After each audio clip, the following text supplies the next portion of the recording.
ये कहानी उस विवाह की है जो कभी हुआ ही नहीं। मेड़ता के एक झरोखे से एक छोटी बच्ची ने भव्य बारात देखी और पूछा, माँ, मेरा दूल्हा कौन है? माँ ने हंसकर गिरधर गोपाल की मूरत की ओर इशारा कर दिया।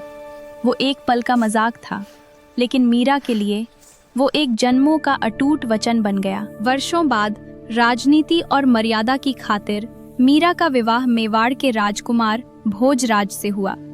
चित्तौड़गढ़ के किलों में वैभव तो था, पर मीरा का मन वहां नहीं लगा। उन्होंने कुल देवी की पूजा से इनकार कर दिया। महलों की रानी ने महलों को ही पराया कर दिया, क्योंकि उनका हृदय तो केवल गिरधर के चरणों में बसता था। एक रानी का साधु संतों और आम लोगों के साथ नाचना मेवाड़ के राजघराने के लिए एक बड़ा कलंक था। महलों की दीवारों के बीच एक विद्रोह जन्म ले रहा था। राणा ने मीरा को खत्म करने के कई जतन किए। सांप का पिटारा भेजा, जो मीरा के स्पर्श से फूलों का हार बन गया।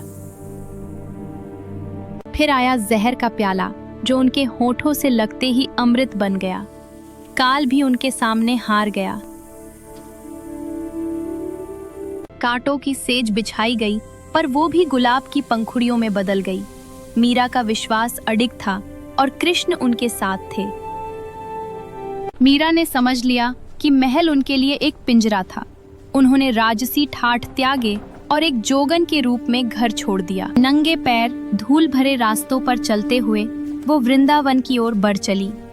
अब उनका कोई ठिकाना न था, बस कृष्ण की याद साथ थी। जब संतों ने उन्हें स्त्री समझकर मिलने से मना किया, तो मीरा ने हंसकर कहा, यहाँ कृष्ण के अलावा दूसरा पुरुष कौन है? उनकी बुद्धि देख विद्वान भी नतमस्तक हो गए। मीरा की यात्रा द्वारका में समाप्त हुई। जब दुनिया उन्हें वापस बुलाने आई, तो उन्होंने अपने गिरधर में ही शरण मांगी। मंदिर के पट बंद हुए और मीरा ने अपने आराध्य को गले लगा लिया। वो विदा नहीं, एक मिलन था। मीरा गिरधर के प्रकाश में विलीन हो गईं। पीछे रह गईं तो सिर्फ उनकी साड़ी, शाश्वत प्रेम की एक अमर निशानी। मीरा चली गईं, लेकिन उनके शब्द आज भी जीवित हैं। सदियों बाद भी उनकी भक्ति की खुशबू भारत की मिट्टी में रची बसी है। ये केवल एक कहानी नहीं, एक एहसास है कि प्रेम जब चरम पर होता है तो वह परमात्मा बन जाता है। मीरा, प्रेम की अमर गाथा।